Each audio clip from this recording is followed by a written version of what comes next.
Shame is the most useless emotion that we have. Yet so many of us are living our lives in boxes constructed of shame. We don't express ourselves the way we wish to. We don't experience life the way we wish to. We aren't who we are because of shame. So if you're struggling with shame and you're ashamed of something you've done, something you've said, the way that you are, consider this. Try this. Imagine yourself looking at yourself from the perspective of someone who is all-knowing, the perspective of someone who is absolutely loving, unconditionally loving towards you.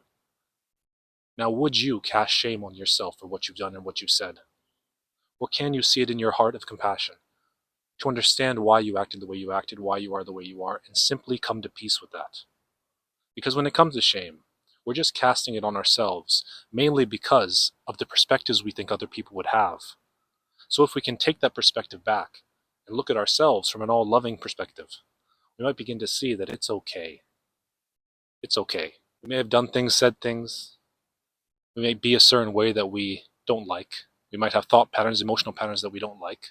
But if we begin to accept ourselves for who we are from a place of compassion by just imagining stepping outside of ourselves and looking back at ourselves with love, we might see that there's nothing to be ashamed of.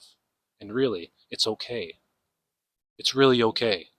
So again, if you are bogging yourself down with shame, just try to step outside of yourself in imagination, using your imagination. Step outside yourself. Look back at yourself with absolute love and just see if you can understand why you've acted the way you've acted, why you are the way you are. And in that understanding, can you catch a glimpse of freedom? Can you catch a glimpse of it's okay, that feeling of it's okay? Can you catch a glimpse of what it's like to put that shame down, to destroy that box of shame you're living within?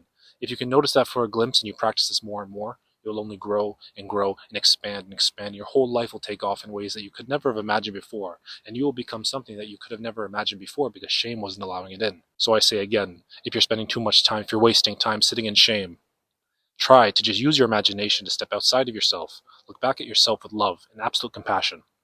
See if you can find it in that compassion to be okay with who you are and what you've done. And then in that rest, in that acceptance, can you begin to feel that freedom that comes with it? And then can you begin to embody that more and more and develop that more and more?